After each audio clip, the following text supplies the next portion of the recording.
ಆ ಊರಿನ ಜಾತ್ರೆ ತುಂಬಾ ಫೇಮಸ್. ಆ ಜಾತ್ರೆಯಲ್ಲಿ ಊಟ ಅಂತೂ ಎಂಥವರ ಬಾಯಲ್ಲೂ ನೀರು ಬರಿಸುತ್ತೆ. ಅರೆ ಏನಿದು ವಿಶೇಷ ಜಾತ್ರೆ, ಎಲ್ಲಿ ನಡೆಯುತ್ತೆ ಅಂತೀರಾ? ನೀವೇ ನೋಡಿ. ಡಂಬಳ ಅರ್ಧನಾರೀಶ್ವರ ಹೆಸರಲ್ಲಿ ರೊಟ್ಟಿ ಜಾತ್ರೆ. ಖಡಕ್ ರೊಟ್ಟಿ, ತರಾವರಿ ಪಲ್ಯ ಸವಿಯಲು ಭಕ್ತರ ಕ್ಯೂ. ಜಾತಿ ಧರ್ಮ ಭೇದವಿಲ್ಲ, ಇದು ಕೋಮು ಸೌಹಾರ್ದ ಜಾತ್ರೆ. ಗದಗ ಜಿಲ್ಲೆಯ ಮುಂಡರಗಿ ತಾಲೂಕಿನ ಡಂಬಳ ಗ್ರಾಮದ ತೋಂಟದಾರ್ಯ ಮಠದ ಜಾತ್ರೆ ತುಂಬಾನೇ ವಿಶೇಷ ಹಾಗೂ ಫೇಮಸ್ ಕೂಡ. ಈ ಜಾತ್ರೆಯ ವೈಶಿಷ್ಟ್ಯತೆ ಅಂದ್ರೆ ಖಡಕ್ ರೊಟ್ಟಿ, ತರಾವರಿ ಪಲ್ಯ, ಚಟ್ನಿ. ಡಂಬಳ ತೋಂಟದಾರ್ಯ ಮಠದ ಅರ್ಧನಾರೀಶ್ವರ ದೇವರ ಹೆಸರಲ್ಲಿ ರೊಟ್ಟಿ ಜಾತ್ರೆ ಸುಪ್ರಸಿದ್ಧವಾಗಿದೆ. ಜಾತಿ ಮತ ಭೇದ ಭಾವ ದೂರವಿಟ್ಟು ನಾವೆಲ್ಲರೂ ಒಂದು ಎಂಬ ರೀತಿಯಲ್ಲಿ ಎಲ್ಲರೂ ಒಟ್ಟಿಗೆ ಸೇರಿ ಊಟ ಮಾಡುವುದು ಈ ಜಾತ್ರೆಯ ವಿಶೇಷಗಳಲ್ಲೊಂದು.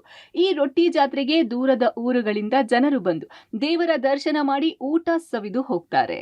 ಜಗದ್ಗುರು ಡಾಕ್ಟರ್ ತೋಂಟದ ಸಿದ್ಧಲಿಂಗ ಮಹಾಸ್ವಾಮಿಗಳವರು ಈ ಜಾತ್ರೆಗೆ ಬಂದು ವೈಚಾರಿಕ ಸ್ಪರ್ಶವನ್ನು ನೀಡಿದರು. ಅದರಲ್ಲೂ ವಿಶೇಷವಾಗಿ ಇಂದು ರೊಟ್ಟಿ ಜಾತ್ರೆ. ಇದು ಜಾತಿ ಮತ ಪಂಥ ಧರ್ಮ ಭಾಷೆಗಳಲ್ಲಿರುವಂತಹ ಭೇದ ಭಾವವನ್ನು ನಿವಾರಣೆ ಮಾಡುವುದಕ್ಕಾಗಿ ಪ್ರಾರಂಭಿಸಿರುವಂತಹ ಒಂದು ಜಾತ್ರೆ. ಎಲ್ಲ ಜಾತಿ ಜನಾಂಗದವರು ತಮ್ಮ ಮನೆಯಲ್ಲಿ ರೊಟ್ಟಿಯನ್ನ ತಯಾರಿಸಿ ಶ್ರೀಮಠಕ್ಕೆ ತಂದು ಮುಟ್ಟಿಸ್ತಾರೆ. ಆ ಒಂದು ರೊಟ್ಟಿಯನ್ನ ಇಲ್ಲಿ ಸಾಮೂಹಿಕವಾಗಿ ಎಲ್ಲರೂ ಪ್ರಸಾದ ರೂಪದಲ್ಲಿ ಸ್ವೀಕರಿಸುವುದನ್ನು ನಾವೆಲ್ಲ ನೋಡ್ತಾ ಇದ್ದೇವೆ. ಇದರಿಂದ ಜನರಲ್ಲಿ ಜಾತ್ಯತೀತ ಮನೋಭಾವ ಬೆಳೆದು ಬರಲಿಕ್ಕೆ ಸಾಧ್ಯವಾಗ್ತದೆ. ಭರತ ಹುಣ್ಣಿಮೆ ದಿನದಿಂದ 5 ದಿನಗಳ ಕಾಲ ಗದಗ ಜಿಲ್ಲೆ ಡಂಬಳ ಜಾತ್ರೆ ತುಂಬಾನೇ ವಿಜೃಂಭಣೆಯಿಂದ ನಡೆಯುತ್ತೆ. 5ನೇ ದಿನ ವಿಶೇಷವಾಗಿ ರೊಟ್ಟಿ ಜಾತ್ರೆ ಇರುತ್ತೆ. ಈ ಮಠದ ಜಾತ್ರೆ ಸುಮಾರು 200ಕ್ಕೂ ಅಧಿಕ ವರ್ಷದ ಇತಿಹಾಸ ಹೊಂದಿದೆ. ಲಕ್ಷಾಂತರ ಜನರು ರೊಟ್ಟಿ ಸವಿದು ಸಾಮರಸ್ಯ ಕಾಪಾಡಿಕೊಳ್ಳೋದು ಈ ಜಾತ್ರೆಯ ವಿಶೇಷ. ಡಂಬಳ ಜಾತ್ರೆ ಅಂದ್ರೆ ರೊಟ್ಟಿ ಜಾತ್ರೆ ಅನ್ನೋದೇ ಒಂದು ದೊಡ್ಡ ವಿಶೇಷ. ಯಾಕಂದ್ರೆ ಇಲ್ಲಿ ಜಾತಿ ಭೇದ ಭಾವ ಇಲ್ದೇನೆ ಹಿಂದಿನ ಒಂದು ಪರಂಪರೆಗತವಾಗಿ ಇದು ನಡ್ಕೊಂಡು ಬಂದಿದೆ.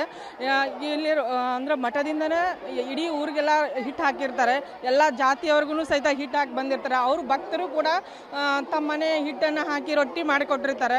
ಪ್ರತಿಯೊಬ್ಬರು ಕೂಡ ಈ ಒಂದು ರೊಟ್ಟಿ ಜಾತ್ರೆ ಅಂದ್ರೆ ಬಹಳ ಇಷ್ಟಪಡ್ತಾರೆ. ಶತಮಾನದ ಈ ಜಾತ್ರೆಗೆ ಸಾವಿರಾರು ಸಂಖ್ಯೆಯಲ್ಲಿ ಜನರು ಬಂದು ರುಚಿಕಟ್ಟಾದ ಊಟ ಸವಿದು ಹೋಗ್ತಾರೆ. ಲಕ್ಷಾಂತರ ರೊಟ್ಟಿಯನ್ನ ಮಠಕ್ಕೆ ತಂದು ಎಲ್ಲರೂ ಪ್ರಸಾದ ರೂಪದಲ್ಲಿ ಸವಿಯುತ್ತಾರೆ. ಜನರಲ್ಲಿ ಸಾಮರಸ್ಯ ಬೆಳೆಸಲು ಈ ರೊಟ್ಟಿ ಜಾತ್ರೆ ಫೇಮಸ್ ಆಗಿದೆ. Bhimanagouda B Patil, public TV, Gadag.